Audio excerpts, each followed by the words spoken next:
good evening, or good morning, depending on where you are. My name is Steve Sand. I am the director of the SOAS China Institute. Welcome to our webinar today on the war for China's talent in America, to be given by Professor David Zweig. Before I introduce our speaker, let me just remind you that at the end of the presentation, we will allow for a bit over half an hour for question and answer. If you would like to ask a question or make a comment, please use the Q&A box. It would be very helpful to me if you could say who you are, but if you would like to stay anonymous, please say so at the start of it, and I will not read out any information that will identify you. But knowing where the question comes from will help me to moderate this session more effectively.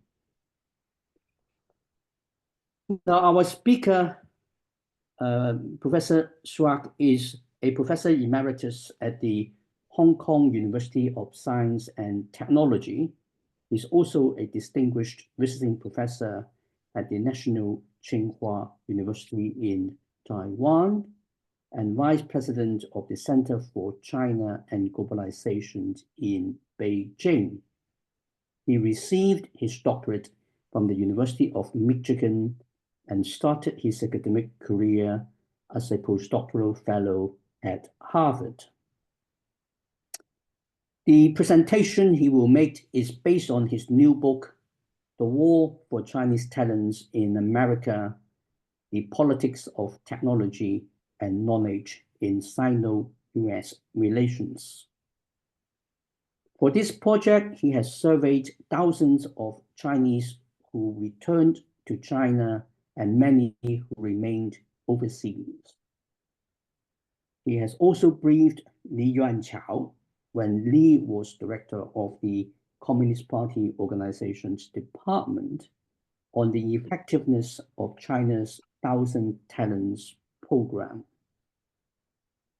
David is as well qualified as can be to speak on this subject.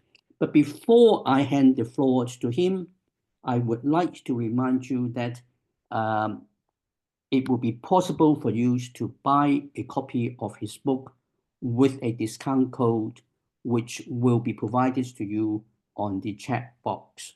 So if you are interested, please look that out, and that should be available to you to get the book at a discount.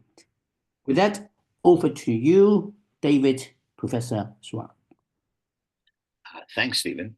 Thank you very much. And this is a really terrific opportunity for me to speak to largely, I assume, an audience in the UK, but maybe other parts of Europe.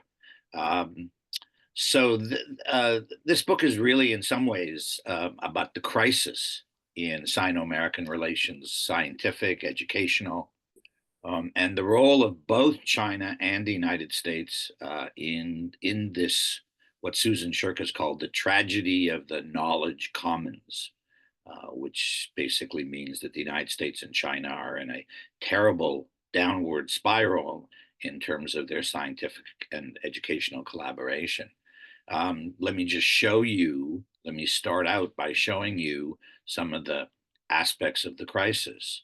So here we can see table 1 talks about the changes in the number of Chinese and Indian students in the US through 2022. And if you look at 2021 and 2022, in terms of Chinese students, you can see that there was a decrease in 2021, which was probably largely COVID induced, but there's no recovery in 2022. The numbers still continue to decline, whereas Indian students down in 2021, they recover in 2022. And we can see, if you look at the bottom row, annual increase, the annual increase of foreign students into the United States has gone up. Well, so people are coming back to America. It's just not the Chinese that are coming back to America. Now, just briefly, I mean, the role of the Chinese in American science has been quite remarkable. Just 3 points among the 2020 U.S. doctoral degrees in science and engineering, 17% went to foreign students from China. The National Science Foundation, NSF, estimates that there are about 100,000 China-born scholars with a PhD in the U.S., most of them getting PhDs in the U.S., but some coming with PhDs from China and doing a postdoc, or from Europe. The percentage leaving the US who chose to relocate to China and Hong Kong has increased. And I'll show you that little more data in a minute. But if you Google, just go online and Google top 10 scientists in the United States in various STEM fields, 3, 4 of them will pop up as being what I call CBSs, China-born scholars. Another component of the problem here is the one that Chinese have been consistently leaving since really the beginning. If you look at 2018, really the beginning of the China Initiative, which I'll talk about later, the numbers have gone up. The numbers overall between 2018 and 2021, you've got close to a 50% increase in the number of PRC-born scientists working in the United States who have moved out. And this is based largely on the work of Xie Yu and his team at Princeton. The US is losing its ability to attract overseas scholars, talented, published scientists to come in to the United States. And here's OECD data that shows that in terms of people coming into the US, the number of published scholars is in a serious decline. Europe's been doing okay, and China's been doing pretty well. So again, here's the US losing out on this aspect. Another thing that we can see is that the collaboration in general, China's collaboration with the overseas sort of scholars outside of China has been in decline since 2020, even as, and the red line is Chinese publications, so even as Chinese publications continue to rise, fewer of those articles are being published with foreigners. And one of the findings that I think is very interesting is here, these are NIH applicants, so the National Institute of Health, which has funds an awful lot of the cancer research, the biotech research in the United States. And a lot of Chinese apply for it. So these are again, my CBSs, China-born scholars in 2022, 772 of them successfully got money from the NIH for collaboration, for collaborative projects. Their collaborator may have been someone overseas, but it's not someone overseas anymore. And that in fact, the number of people, the main collaborator now for China-born scholars in the United States are China-born scholars in the United States. So the cross-Pacific link is clearly in decline. And that's, I think, a problem. I would say, even now, I would say in some ways that was the goal of the United States and the Trump administration, to stop this kind of collaborative research. And if you look at this, I think by and large, they have been successful. Now, this whole story begins with the brain drain. And China has suffered terribly from a brain drain of top talent largely to the United States, but to other parts of the world. Most of these people got an undergraduate degree in China and then went out for a PhD. And if you look back at 2001, they didn't come home, right? 10% more, 9% more than the Indians. They just didn't come home. They stayed out once they got their PhD. This is 5-year stay rates. It improved in 2017. It's been improving.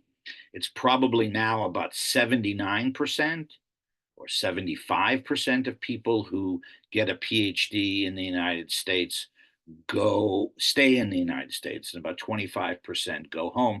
But that's still a huge loss for China in terms of talent. Now, so what? Let me just leave that up there. So what in fact China did was, beginning around 1996, it began various programs to try and bring people back. And this was really to bring people back full time.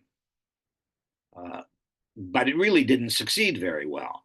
The Changjiang Scholars Program, begun in 1998, had a significant proportion that were supposed to come back full time and a smaller proportion that were supposed to come back part time.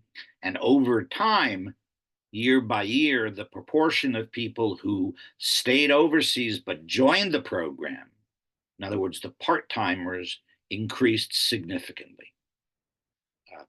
Li Yuanchao, as of 2008, when he became the director of the organization department, he thought that he could encourage, in fact, mobilize academics, universities, cities, mayors, party committees all over China to bring back scholars full time.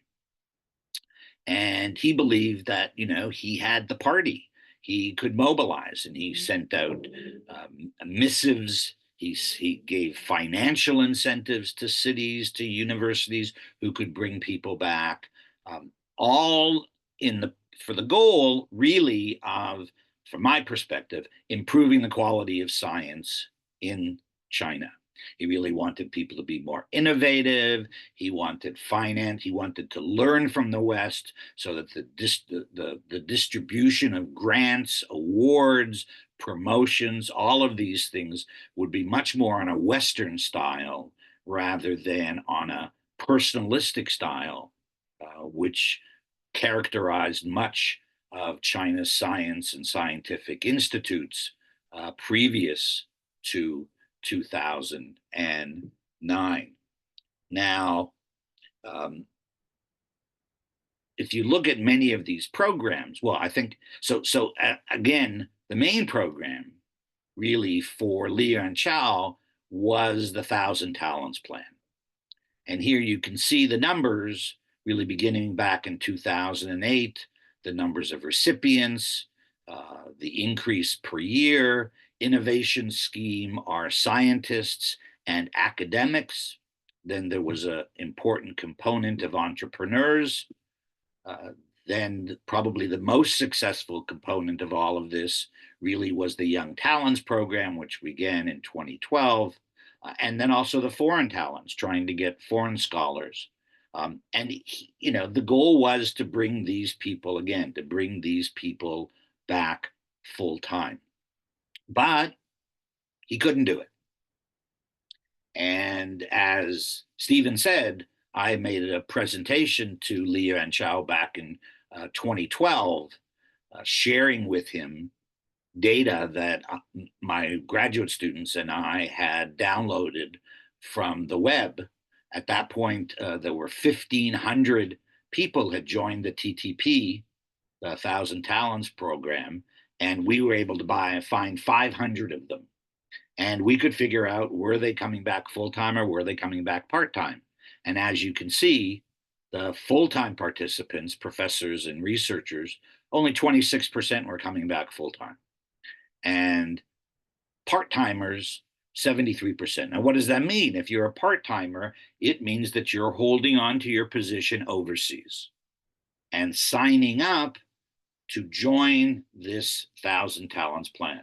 Once you join, you might get help getting a laboratory. We'll see in a second how engaged these people were who stayed overseas, but you would get involved and you might get a laboratory, you might get some graduate students, but you were only supposed to spend 3 months, maximum of 3 months a year overseas. And the argument can be made, and I, in other papers that I've done, show that the full-time participants were just not as good in terms of their publications, their citations, as the part-timers. The people who stayed overseas were still doing better. And Li Yuanchao understood that. He had done a study back in 2011. He had organized a project, a survey, and had found that very, very much the problem was people didn't want to come back because of the complicated nature of working back in a Chinese unit. So people would say things like "renji guanxi tai fuza," right? Interpersonal relations too complex.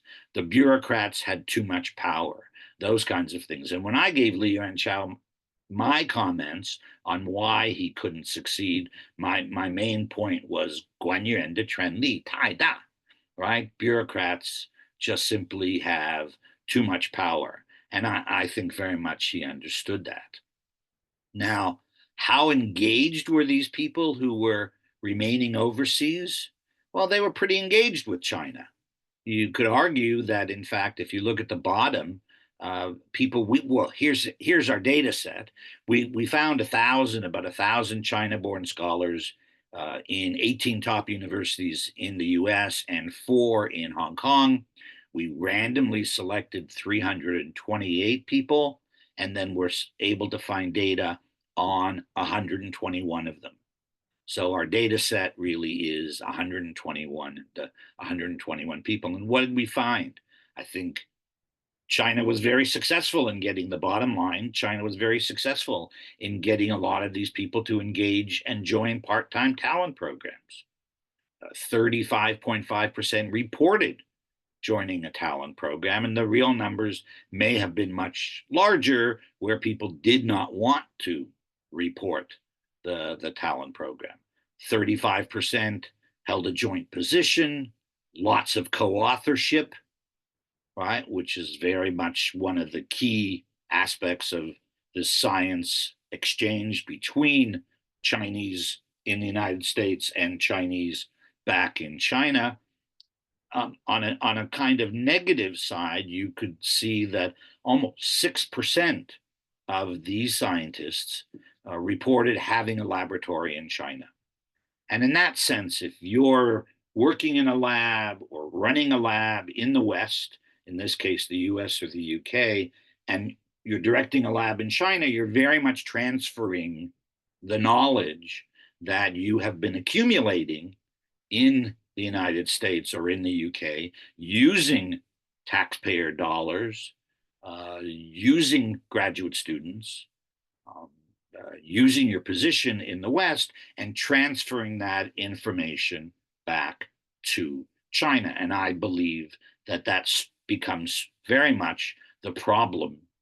That level of transfer became a serious problem for the Trump administration and even for the FBI in 2015 before that. Now, another way of looking at this is looking at all the transnational programs that China had been running with overseas. So some of these are overseas, some of these are bringing people back, like the 100 Talents program. Here you can see bring people back full-time. But the Chunhui program were part-time beginning in 1996.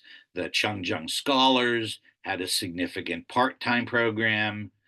The Chengzheng, the Qianren, the 1,000 Talents program had a significant part-time component. In fact, the US intelligence, the National Intelligence Council, estimated that there were, of these 8,000, about 2,600 of them were living in the United States and had joined the program on a part-time basis. So in some ways, I like to laugh about this. Lots of countries have programs to bring back overseas talent. The Canadians had a program, still have it, called Canada Research Chairs. The Americans have it. The Germans have it. Lots of countries have these programs. But this is very much a kind of reverse migration with Chinese characteristics, to the extent that this is really a massive program. Many of these are programs started by individual units, by ministries. It's not necessarily completely centralized, as we often know in China. The center will say, let's bring people back, and then individual institutes will go out and do this, partly because there's money. And so the central government just, I think, said, go and do this kind of stuff. And so the Ministry of Science, the Chinese Academy of Sciences, Ministry of Education, they all come up with these different programs. And here you can see who were the agencies in charge, and they were pretty different. Now, these programs could be somewhat problematic. And in fact, one of the programs that became pretty problematic here is the 111 program. The 111 program, the main goal, as you can see here, 1,000 foreign scholars from the top 100 universities and research centers worldwide to work part-time in China. And they were to link up with scholars back in China and establish research bases. Under the plan, there was supposed to be 100 bases, but as of 2017, there were over 200 bases.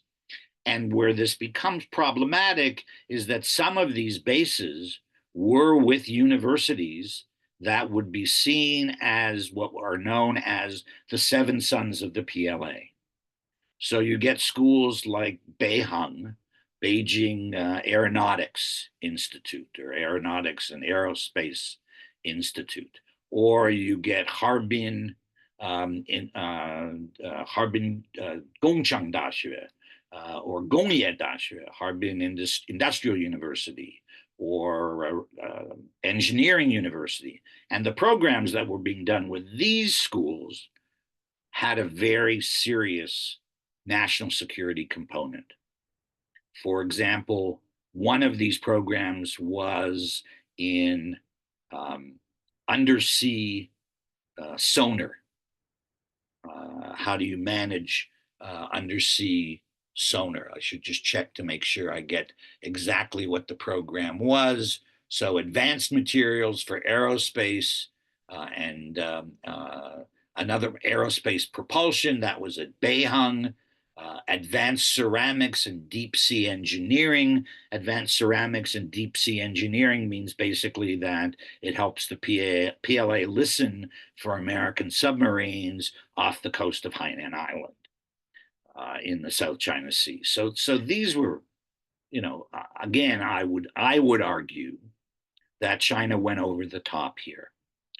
And Xi Jinping, as I said before, I believe that Li Yuanchao was really trying to improve science in China. But I think once Xi Jinping comes in 2013, 2012, 2013, by 2015, he's very much interested in getting the best technology from the West. And that really becomes his focus, rather than basically improving China, improving the rules, the governing rules within science within China. And so in 2015, he goes to a meeting of the United Front Work Department, the Tongzhanbu. And the United Front Work Department is the department under the Central Committee of the Communist Party that works with non-party society, members of society who are not members of the Communist Party. And the goal is to get them to carry out activities that are beneficial to the Communist Party and to China overall, but to a certain extent to the Communist Party. And where I think Xi Jinping made a mistake is in his speech in 2015 to the United Front Work Department. He says that the Haiwai the overseas Chinese scholars, should be the Jiaodian, should be the focal point of Tongzhan Gongzuo, of United Front work. In other words, the United Front Work Department should be going overseas into the United States, into Europe, finding these scholars and getting them to transfer their technology back to the West, back to China from the West. If I were in the FBI and I heard that Xi Jinping had made the speech in 2015, I might say this is not such a good thing, that all of a sudden they're going to be Communist Party agents coming out of the consulates, in fact, perhaps, running around the United States and running around Europe and trying to encourage people who have access or who created these advanced technologies, all these very talented people, to send back their information. And I think, to me, it's no surprise that right around 2015, the FBI begins its campaign against the Thousand Talents Plan. Xi also carries out suggests a few other things. He calls on the CCP to mobilize, quote, mobilize talents to engage in offshore innovation in foreign countries and bring the fruits of those innovations back to China. In other words, set up businesses, set up factories, set up companies, get advanced technology using American funds, and then what you develop, send that back to China and help China develop further. And in some ways, this really raises, I think, for a lot of Chinese living overseas, this raised the question of dual loyalties. Here's the CCP, here's Xi Jinping saying, do all this stuff for the motherland. And I think in some ways, friends of mine, Chinese scholars, the CBSs that I know quite well in the United States, some of them really feel that Xi Jinping put a target on their back. And that it was not long after he makes these speeches, these statements, that we get the United States reacting very strongly, again, over the top, in its reaction to Xi Jinping's push for technology. And so by 2018, we really get to the point where the United States government, particularly the Trump administration, which was not very tolerant of China, really begins to counterattack. The first counterattack of some significance is back in 2015. A Chinese scholar named Xi Xiaoxing, who still teaches at Temple University. On a Sunday morning, he's sitting at home with his family, and the FBI kicks in his door, guns drawn, and arrest him. And he turns to his wife and he says, just do what they say so that they don't shoot me. What they had done is the FBI had discovered that he had been engaging with scholar back in China about some kind of technology that the FBI decided had some strategic national security component. How did they find him? Well, it's worth knowing that after 9/11, the United States introduced the Foreign Intelligence Surveillance Act, which gave the United States intelligence services the right to monitor communication between people outside of China, outside of the United States, with people in the United States. And that if they found there was something potentially sensitive, security-wise, about that discussion, they could then investigate the person in the United States. Now, the National Security Agency in the United States collects 1.8 billion emails a month. I'll repeat that. So Snowden wasn't completely ridiculous. 1.8 billion emails a month. You take those 1.8 billion emails, you run big data on them, you put in some keywords, and then you look at who's talking to who. And so they found Xi Xiaoxing was having this conversation with someone overseas. They had gone to the FISA court, which you need to do, and the FISA court had said, okay, you can investigate this guy. So they investigated him for about a year, and then decided he was doing something wrong, and then busted him. Lost his job, and 4 months later, they drop all charges because they had totally misinterpreted the technology. And this is just an example of the kinds of mistakes that occurred under the China initiative. But so in early 2018, the Trump administration, 1 year after coming into power, they really ratchet everything up. And FBI Director Wray goes to the Senate Intelligence Committee, and he warns them that China is using what he calls these non-traditional collectors, scientists, Chinese students, right, Chinese businessmen, that the Communist Party is using these non-traditional collectors to get the kind of information that they want, and that they're doing this at a sort of on a society-wide level. In other words, as far as Xi Xiaoxing is concerned, this means that basically all Chinese working in the United States, even if they've been citizens, they are all potential agents of the Communist Party. The context of U.S.-China relations had already gotten worse. In December, in January, the Department of Defense declares China a strategic competitor, which seeks Indo-Pacific hegemony, regional hegemony, and is basically searching for global hegemony. Wray, as I said, goes to the Senate Intelligence Committee and talks about these non-traditional collectors. In March 2018, the FBI goes to the NIH, the National Institute of Health, which is the main supporter of cancer and biotech research in the United States. They give out about $6 billion a year in grants to scientists and to institutions in the United States for, I think maybe it's six billion of those dollars go to individual grant applications.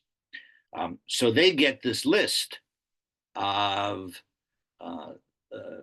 3,000 names. They then organize a team looking to see who is somehow getting this money but not using it appropriately, or sort of getting it unfairly by not reporting to the NIH that they may be getting money from China, from the Natural Science Foundation of China. So this is known as the double dipping on grants. Some of these people had taken up positions under the 1,000 Talents program, had taken up positions back in China, and they were not reporting to the NIH that they actually had two positions, two full-time positions, right? Because the Chinese were paying them a full salary, and they still were drawing their full salary from the West. Again, what's known as double dipping. They were doing other things, and I'll show you in a minute some of the things that they were accused, or at least found responsible for doing, these Chinese scientists. But again, the list was 3,000 names. NIH comes up with 300 people, so 1 in 10, that they think are doing something wrong. They send letters out to all of these 300. For all of these people, they send a letter to the universities where these people are working, to the vice president for research and development, and they say, look, the NIH says, look, we think these people are doing something wrong, and we want you to solve this problem internally, right? We want you to see what's going on, right, internally. Now, the problem is that if you do it internally, then nobody else knows really what's going on. And I'll talk about that in a second, the problems that emerge because of that. As I said, the National Intelligence Council says that there are about 2,600 Chinese scholars in the United States who have joined the TPP. So here's about 300 of them are being investigated. Most of those TTP people were actually involved in medicine and biotech. So a lot of cancer research being done on this. But again, 22% of the TTP people were still working in engineering, technology, 8% in computer science. So you could argue that there were some risks for American national security, but the vast majority, close to half the people, are actually involved in some kind of biotech. Then the summer of 2018, Trump tells a group of American businessmen that all Chinese students and scholars in the United States are potential spies. Not the best thing you need. And then in November, 2018, the Attorney General of the United States declares the China Initiative. So the kind of buildup from the spring, from January, February, March, finally comes together in an initiative given to the Department of Justice, where they are going to go out and they're going to find all these people who they believe have been stealing intellectual property and engaged in spying.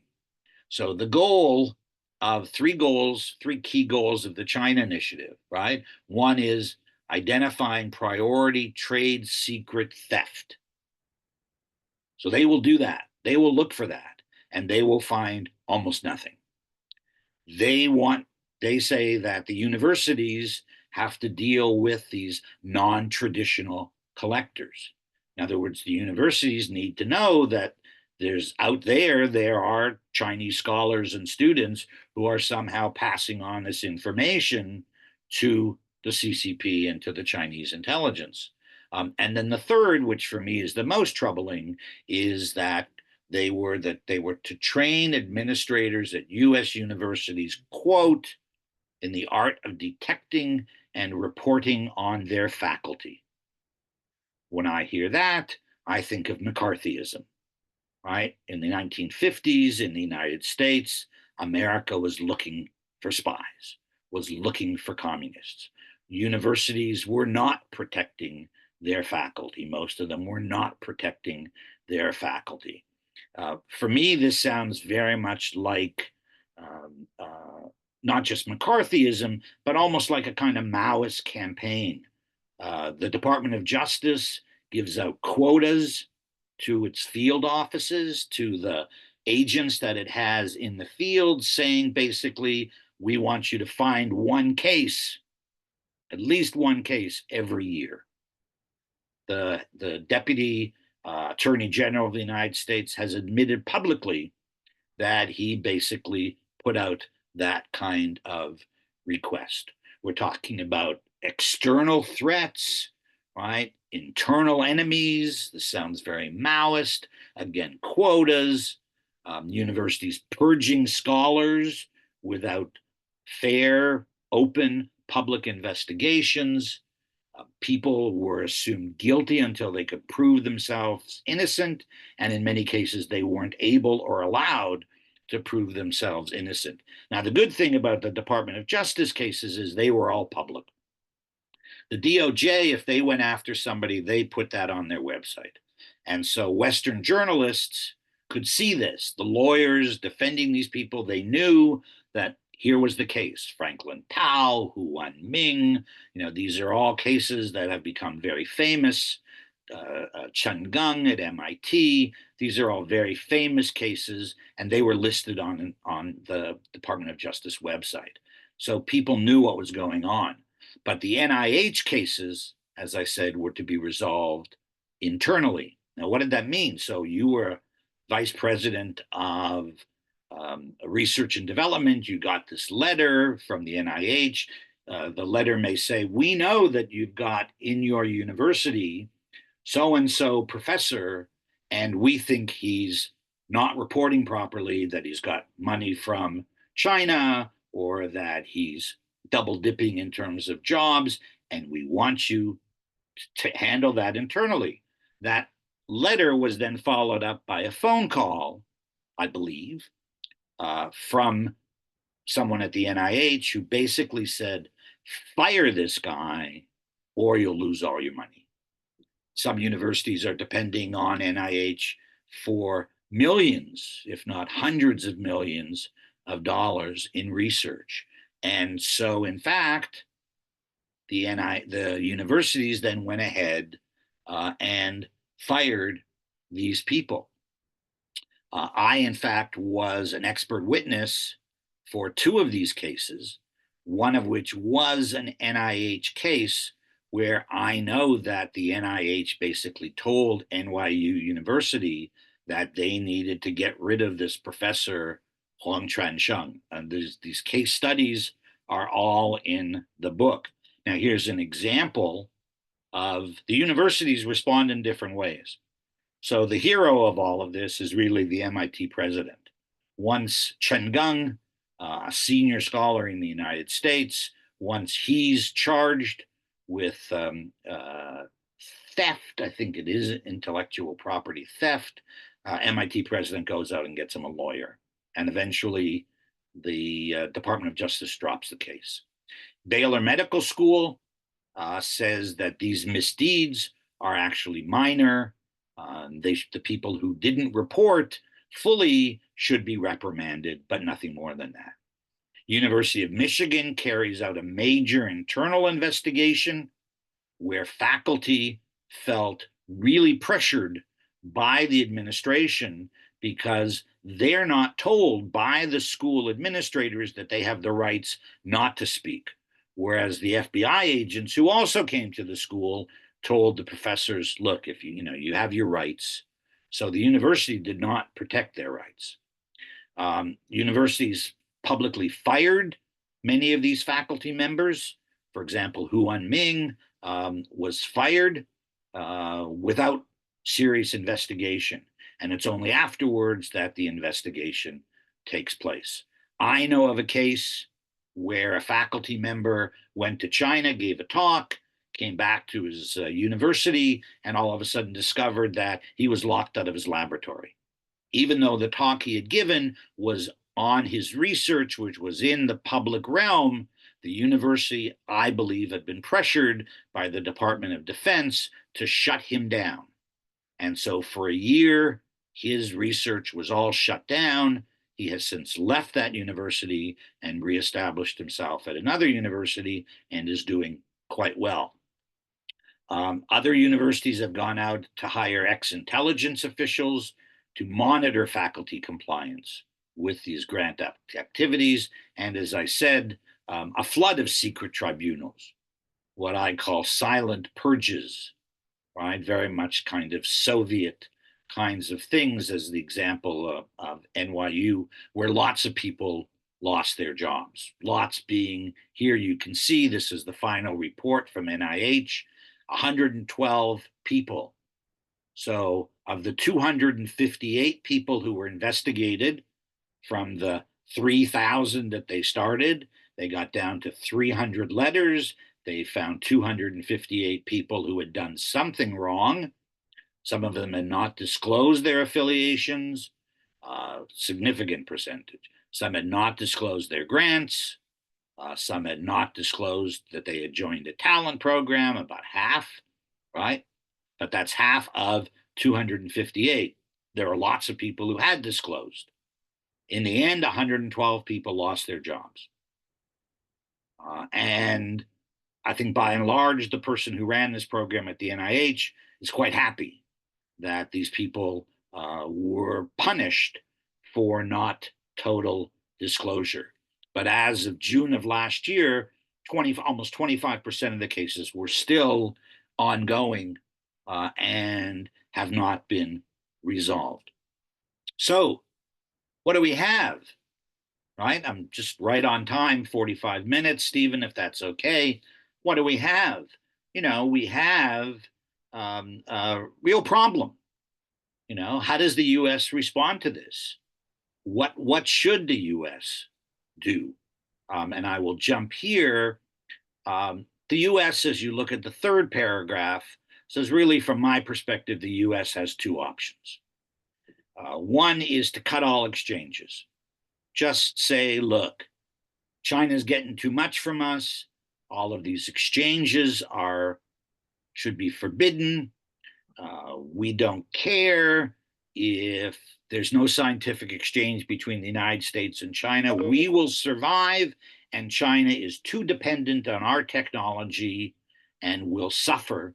And this will, in 10, 15 years down the road, we will see that this was the right strategy and that it will keep us ahead. Now, part of this strategy also involved scaring people, in some ways racially targeting lots of Chinese, right? Because it's the China Initiative. It was all largely targeted at ethnic Chinese, though several people who were arrested or lost their jobs or were punished were actually non-Chinese.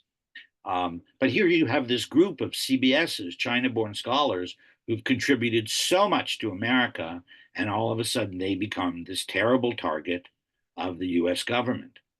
The other strategy is to just say, okay, there should be areas where we will not collaborate. We will not allow, for example, artificial intelligence. Too important. Microchips, too important. But there's a whole realm of issues: cancer research, public health, soil, global warming. There's a whole realm of issues that the United States and China, as the two largest, most, strongest scientific communities in the world, should be collaborating on. And somewhere in the middle, there's what is still hard to define, which is really dual use technology. So technologies that on the one hand, can be quite benign and non-problematic, but in the hands of the PLA, in the hands of the People's Liberation Army or really good scientists, they may develop into some kind of strategic significance. So maybe you need to monitor those kinds of projects, have some kind of program to control or monitor what's called high walls around small fields. But in the end, I think the two sides need to continue to go forward as best as they can, recognizing that they both have national security concerns, but also recognizing that they both can contribute an awful lot to a better world. Thank you. Well, thank you very much, David, Professor Zweig, for this very detailed and thoughtful presentation, very well grounded. You have clearly raised a lot of important issues. We got a couple of questions here, and I will raise them with you, and I'll ask others to put their questions and comments in the Q&A box. But before I open it to the others, can I start off this webinar by asking you about something you talk about, which is the case of the 111 program, where you effectively said Xi Jinping puts targets on the back of overseas Chinese scholars or your Sure. CBS. We can all understand and sympathize with the people who had those targets put on their back. But if Xi Jinping's objective is to get the CBS to return to China, putting targets on their back might well work. Because by provoking the Americans or other governments to react in the way that you have described of the Trump administration, it is a huge push factor which could be utilized by the party state in China to supplement the pull factor of those talents program were intending. Are you finding any evidence that, in fact, they did achieve their objectives, however perverted and offensive that might be to those at the being caught up in that situation? Great question, Stephen. Let me say that there are two components to your question. The first was that the plan, right? Did Xi Jinping do this with the goal in mind of screwing up the lives, pardon my vocabulary, screwing up the lives of these people who are in the United States, Chinese scholars, so that in the end, they do become the targets of the United States government and therefore decide to leave? I don't have any proof that he thought of doing that. He did, one of the things that he did talk about was that these people should fulfill their capabilities. That was a concept that he added, 发挥作用. There used to be 12 characters that Deng Xiaoping had put forward back in 1992 about what to do with the overseas scholars and let them to go back and forth and those kinds of things. Xi Jinping's main point that he added to that was that they should fulfill their capabilities. And I think that by and large was that they should fulfill those capabilities from overseas. All right. I don't think he's such a big fan of having these people come back. He certainly, if you look at some of his policies, going back to 2016, 2015, 2016, he has tightened the noose around the returnees. Maybe he's loosened it up in some ways. If you're a really big star, he wants you to come back. But he's worried that these people are coming back with Western views. He certainly doesn't want them in the classroom teaching political science, right, or social science. And he may even worry that some of them are bringing the Western values back into China, even in the science classes. So I don't know whether he's really strategized to do this, but that's what happened. Right. So again, you have two perverse outcomes, Stephen. One perverse outcome is Xi Jinping maybe getting more people back because he's really gotten the Americans and the West so upset that they're chasing these people out because they don't trust them. And they're not letting them do collaborative research. So some of these senior people are saying, well, I can get a lot of money back in China. You're not letting me do my scientific research anymore with my colleagues back in China. Maybe it's just easier for me to go back to China and work with these people and set up a laboratory in China where I can do quite well. So I think that's been the outcome. And the other part of the outcome that I think is perverse is that, in fact, the China initiative worked. As I showed, the number of Chinese, the number of collaborative research, right? I'll fly back to this because this was one of the things that I pushed my research assistant to look up. You can get access to NIH data and you can see who the collaborators are. And as I said here, Chinese scholars are turning inward in the United States. So the cross-Pacific collaborations are drying up. And if you look at some of the surveys that have been done, I think 67, I was looking at this, 67% of Chinese scholars in the United States are afraid of collaborating with their colleagues back in China. And they can also be afraid because if I collaborate, even me, if I collaborate with a colleague in China and the National Security Agency discovers that this collaboration is going on, they may decide we're going to investigate the Chinese in the United States. Even if they didn't do anything, they're going to find themselves under some pressure. They may have to write reports. That may be investigated. You don't want that kind of thing. You want to spend your time doing research. And so in some ways, I think that's really disruptive to these people's scientific work. Anyway, other questions. Thanks for the question. Okay, let me start with some of the questions that are already in the Q&A box. The first question I pick comes from Michael Hawkins, who is based in Cardiff. And what Mike would like to ask you is that the Communist Party had previously invited overseas academics to return home in the early years of the PRC. And that didn't come out so well for the returnees. Correct. Is there any indication that this was in the minds of the CBS that you have studied it, or whether CBS deciding to return to China or not have thought about what happens to their predecessors? I have not asked a question related to that. Sort of, are you afraid of taking the past as an example? Does that worry you? I think that the bigger aspect is people look back and say, look, the Americans did something really stupid, right? They investigated Chinese scholars who were in the US, they drove them back, and they developed the bomb, right? So it's less a question of the negative, I think. I'm just blanking for a second on the guy Chen Shishan, right? The guy who developed the bomb.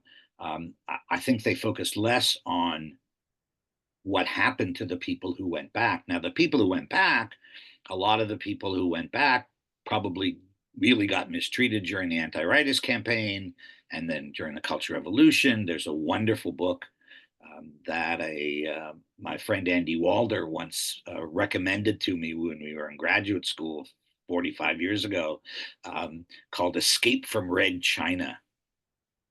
And it describes a guy who goes back. His parents were in the Kuomintang.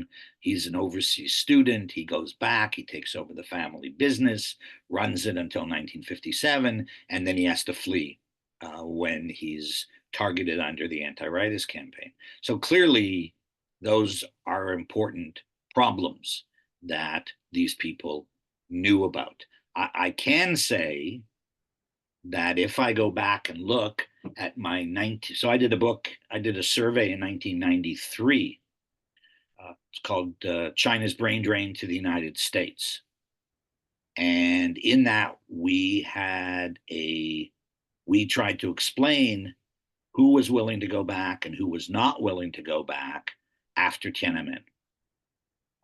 I had a 7-point scale in terms of the degree of commitment either to go back or not to go back. I'm definitely going back, have plans. The other end of the scale was I wouldn't go back if you shot me, right? No matter what, I'm not going back. And one of the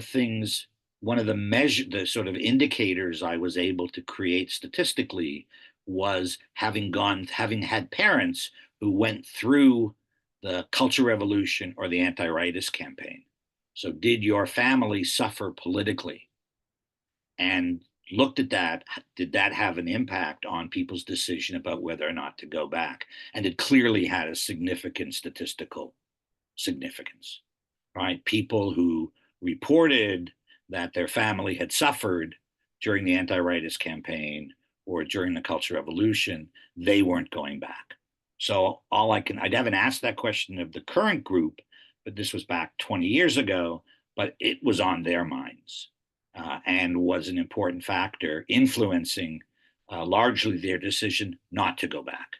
So and I think on top of that, Xi Jinping's whole treatment, of the returnees since 2016, forcing them to join the Ome Tongxue, the Europe and American foreign students group, right? Forcing them to join and then having those organizations under the control of the United Front Work Department. I think people feel that if they go back, they may be under much more control than if they stay overseas and are free. Let me add to this. What's important is for people who do want to go back, they need to go where they can go where they will be relatively free. You don't want to go back. I have a strategy about this. One thing you don't want to do, if anyone's listening to this and you're a Chinese and you're trying to decide whether or not to go back, one of my suggestions is don't go back to an institute where the director of the institute, the president of the university, is not an overseas PhD. If the person running your institute has an overseas PhD, you're okay. They will give you more space. Or the institute needs to have some kind of separate institute where you're out of the control of the president, the party secretary of the university. And some universities have set up those kinds of institutes where there's a great lot more freedom from the senior administrators in the universities. So those kinds of situations I think are okay. But if you're going back into a university where the director of the university, the president of the university, maybe went overseas for a year or 2 years, as we say, qima, kanhua, right? Rode the horse and looked at the flowers. If that's all they've done, don't go back, because that person will have their network to protect in the institute. That person will not be so open-minded. And I've got statistical data to prove that. Okay, we got quite a few questions, so I'll press on. The next question I pick, in a sense, is coming from a completely different direction from what we've been discussing, but I think it's actually a good question to feel, because the question that coming from Alfei is on the question of whether the collaborations that you've been talking about through those talents program, is it right to see it as completely one-directional traffic, that the US transferring technology to China willingly or unwillingly? Do the talents program work the other way round, that there were important innovations or ideas or concepts that came from the Chinese direction through the talents program to the US? Sure. I think that if you interviewed many of the CBSs in the United States and asked them whether they learned anything from their colleagues overseas, they would say absolutely. First of all, you could look at the publications. You could see to what extent the Chinese side is the corresponding author or the first listing. And if that's true, then that's one indicator of the fact that some of the knowledge that went into that paper actually came from China, right? Or it could be just, you collaborate. I mean, science has shown that cross-national collaboration is the most effective way to get new ideas. So absolutely, there's a huge benefit for the American scientists. I mean, that's part of why people like me make the argument you want to continue to do this, right? And in things like cancer research, China's been working on cancer for a long time. It has 25% of the cancer deaths in the world. The United States has about something like 11% of the cancer deaths in the world. And so the Chinese are very concerned about cancer and trying to carry out experiments and do work. And most Western cancer researchers would say, we want to be in China. Now, partly they want to be in China because it's easier to do the research, the testing. Maybe the rules are not as tough as in the West, but nevertheless, there's serious contributions that these people will carry, will make. And part of the counter argument to the idea of cutting off the Chinese completely, sort of this cross-Pacific flow, is the Americans then won't know what the Chinese are doing, right? Rather than sharing and getting access and understanding and sort of, the collaboration back and forth, the Americans will be cut off. The West will be cut off. So I, in fact, advocate greater transparency, that if China wants to come, they want to send people over, then, in fact, the West should say, fine, you want to come? That's great. But you want to come? We want to go, right? Your institute wants to come and visit my institute? Terrific. But you can come to my institute if I can send people to your institute, and sort of encourage this transparency and encourage this flow back and forth, because I think that's good for both sides. Okay. Next question I pick comes from a fellow Canadian. That's Professor Terry Secula, who's also a professorial research associate at SOAS. Terry and I studied Chinese together at the University of Michigan in our first year of graduate school. So amazing. I do know Professor Secula. Hi, Terry. And what Terry would like to ask, in addition to thanking you for a very interesting and informative talk. Buy the book, Terry. I'm sure she will. She said you have discussed the CBS based in the United States who returned to China as the result of both the pull and the push factors. Now, can you say more about how the push factor work for the CBS who move away from the US, but not necessarily to China itself? What kind of percentage are we looking at that who would leave the US because the environments became unfriendly, but they moved somewhere else, but not to China? And of course, in terms of the pull factor, she was putting to you that it would look like that the academic environment in China itself has become a bit more chilled of late. And how much had that chilling in the academic environment affected the pull factor in getting your CBS to return to China? Or does it have any effect at all? Great, thanks. Hi, Terry. So I've seen data that says that about 65% of the people who are going back go back to China or leave the United States, and that about 35%, 37%, they will go elsewhere. The problem for them is, where do you go?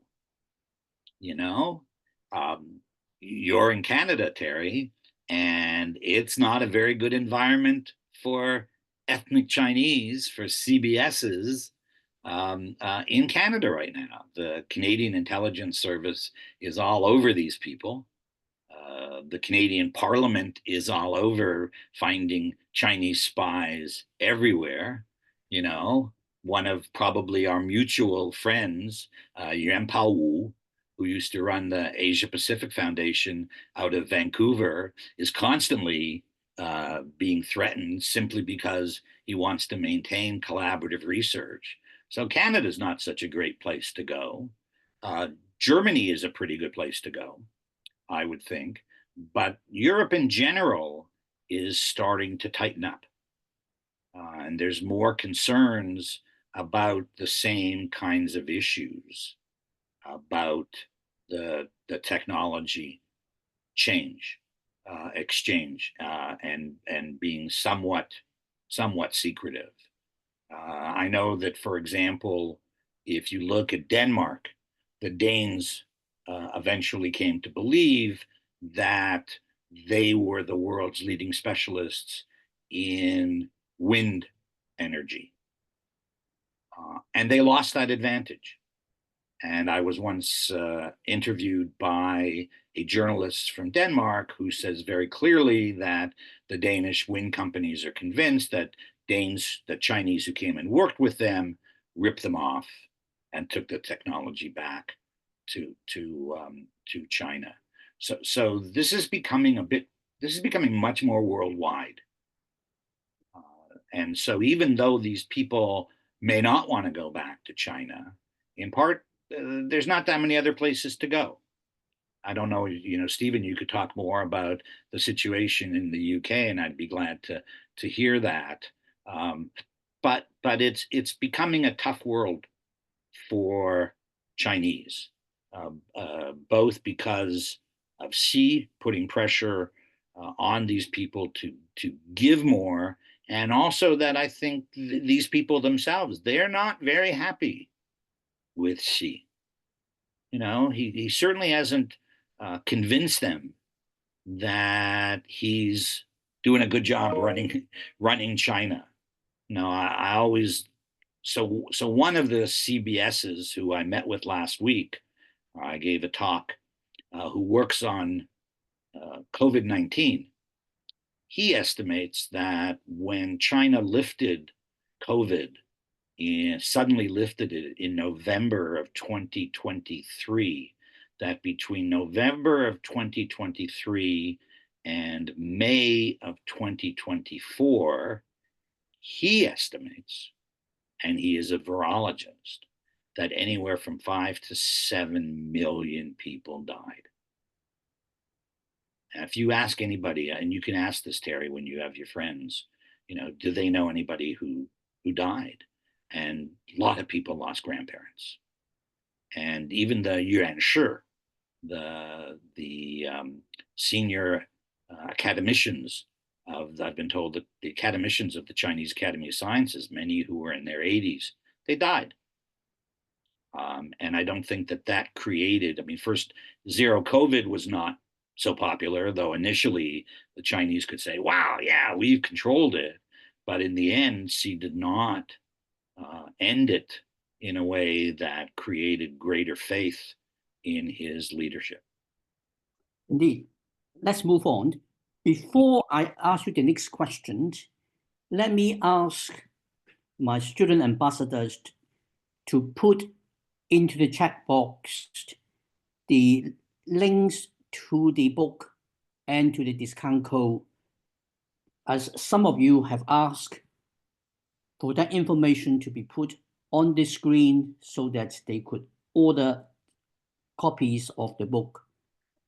Please do. I'm retired, and I teach, internationally to try and keep my salary going.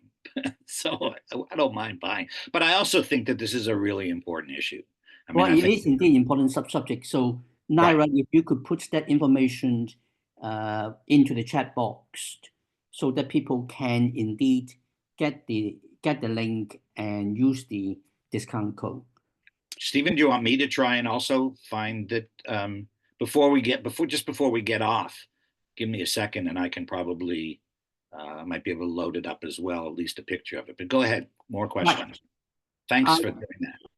Let's see whether Naira is able to do that first. Okay. The next question that I'm putting to you comes from an anonymous participant who's really trying to ask you about whether what you have said about the STEM subjects apply equally to the social sciences. The question is about whether professors in economics, sociology, and politics, for example, would be equally subjected to the dual loyalty problem. Would they be able to keep their academic or research positions both in China and in the United States? Or overseas? Well, I think that China is less interested in what these people have to offer to China. No, I think that Xi Jinping is not particularly concerned. He's not very concerned about what good economists in China think about China's economy these days, right? We've had a series of articles, particularly in the Wall Street Journal, which I read, outlining Chinese economists who are under criticism for speaking out on economic issues and the problems of the Chinese economy. So I don't think that that China is particularly interested in bringing back social scientists. I know for in fact the dean of one of the schools of international relations at a major university in Beijing, um, he tried to cancel statistics courses for the graduate students because he thought that was Western social science and it created a Western view of looking at the world. And eventually, 1 year later, the Ministry of Education insisted that he put back the the courses on statistics. Um, but I interviewed this guy in 2019, and I sometimes refer to the conversation that I have as, "Would you want to have this guy as your dean?" Um, in terms of so I think that both ways, I don't think China's particularly interested these days. Terry can even add in on that. I don't think people are particularly interested. I mean, they might be interested in some of the findings. So let me say that, I know, for example, there is his name, I want to say Gunlin. There's a dean at Xinan Caijing Daxue at Southwest University of Finance and Economics, who does a national survey looking at household income. And he's a part-time dean, which is one of the innovations that have been carried out. So he still has his position back in the West, but he is committed much more to staying in China. I interviewed him pre-COVID. I interviewed him in like 2015, 2016. And at that point, he felt that he could make serious contributions to studies of income inequality in China through the data that he was collecting. So at least, but that's now 10 years ago, right? And a lot's changed in those 10 years. So I think that I haven't spoken to him. He might feel less positive about his ability to have some kind of impact. But I think overall China's still interested in some studies that can isolate the problems of income inequality. I mean, they should be, because Xi Jinping's particularly interested in his program on what's the term? Co-prosperity, sort of enhancing the prosperity among people and decreasing inequality. So maybe on that, there's still some interest for economists and sociologists. Okay, there are a couple of people who are asking in parallel pretty similar questions, which is about the effect the US policy has on US scientific development and innovation. How much damage is it being done, both in terms of pushing some of the CBS to return to China, and in terms of pushing some of them to go to third countries? Well, I can always go to the data, right? That's what you ask me a question like that, I'll go to the data, right? I have a PhD from the University of Michigan. Terry may laugh at this. I have a PhD from the University of Michigan. The University of Michigan, you got to have data, Yeah, you got to have shuju. So here's just through 2021, 1,490 people in 2021 left. Right, here's the other thing, and just repeating these slides in case people missed it. Getting attracting published scientists, right, through 2021, and here you can see a serious decline, really beginning with the China initiative. And I don't think that it's David, I think the question is slightly more than just the statistics, which you already shown.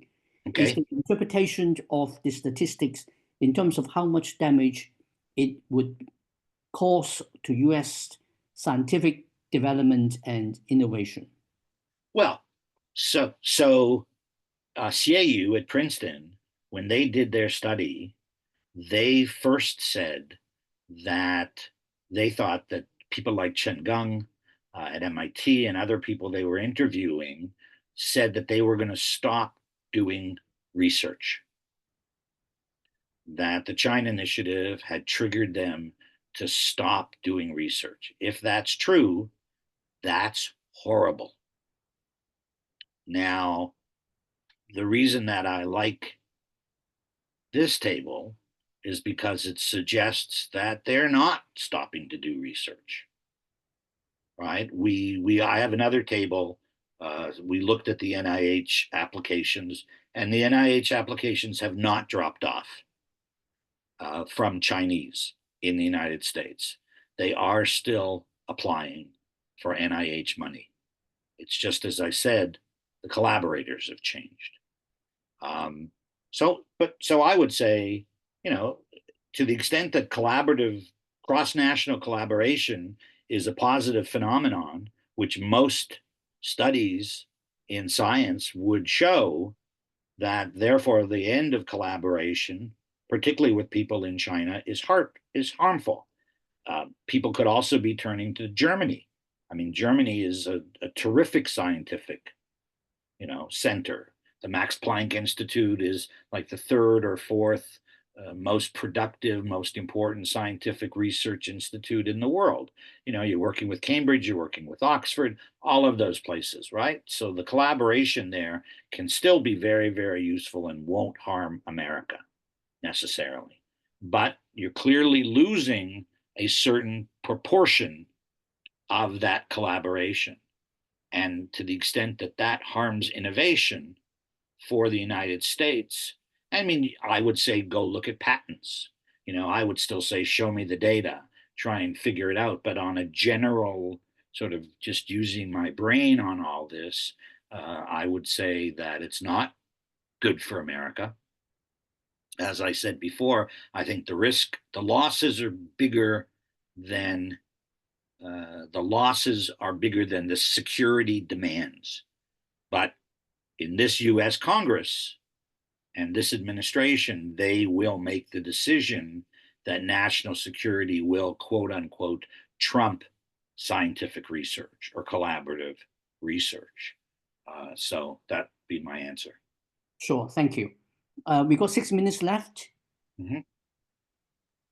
Before I put you the next question, I just would like to remind people who are interested in getting hold of a copy of the books that I have put the link into the chat box. So if you could check on the chat box, you should be able to find a link to the the Columbia University Press, and the discount code is CHAT, CHAT.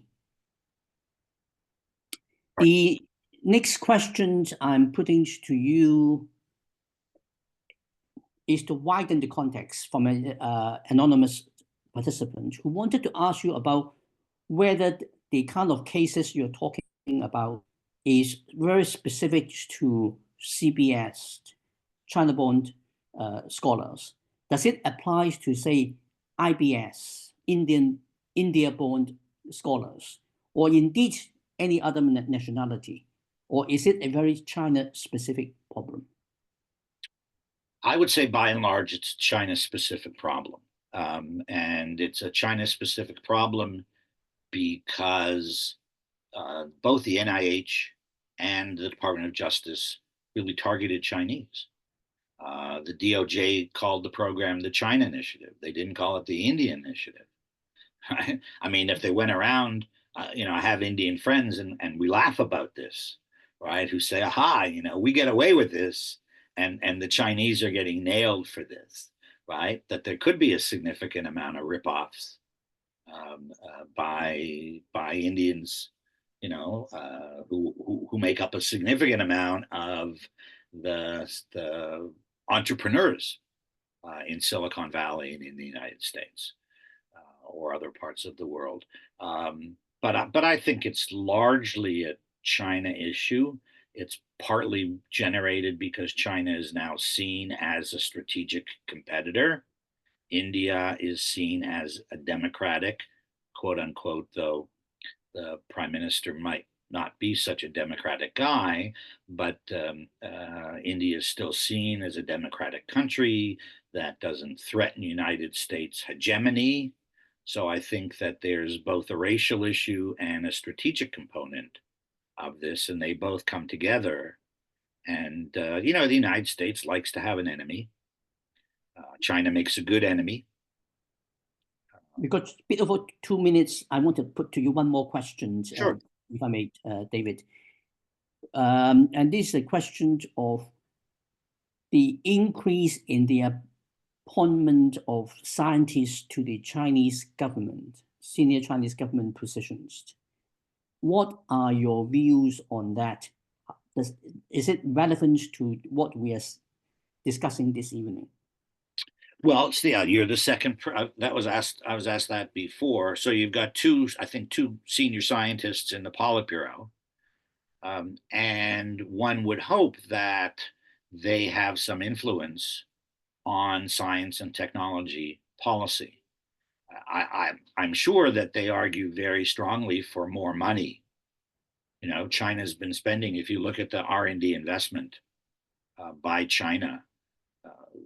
10 years ago, they were probably about 15% of the US. And in the last few years, China's almost caught up in total expenditure on R&D.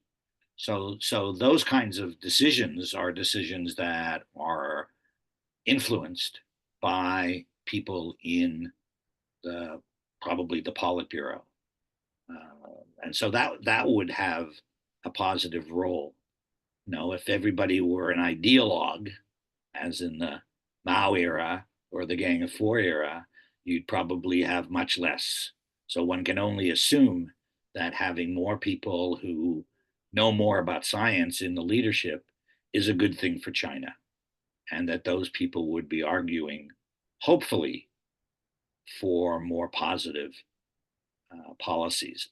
In my own view, I wish Li Yuanchao, you know, the guy had spent 4 years at 4 months at the Kennedy School, pretty open-minded. I met with him, as I said. We had a really good conversation. He understood what China needed to do to improve its science, not just money, but also to change the environment. And I believe that one of the problems that China faces and slows down Chinese scientific development is the environment, both within the country and within institutions. So I still think that those are continuing problems, the ones that he highlighted. Well, thank you very much, David. Well, thanks, Stephen. Professor Zweig. As I draw this webinar to a close, let me reassure those of you who have put questions or comments in the Q&A box that all of those questions and comments will be saved and they will be shared with the speaker in due course.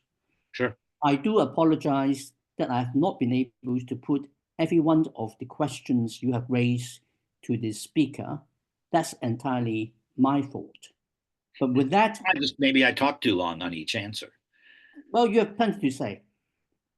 But with that, let me draw this webinar to a close and thank you all for your participation and thank you to the speaker as well. Well, thank you, Stephen. Thanks for doing this. Let's maybe, you know, I'll have another book to talk about soon.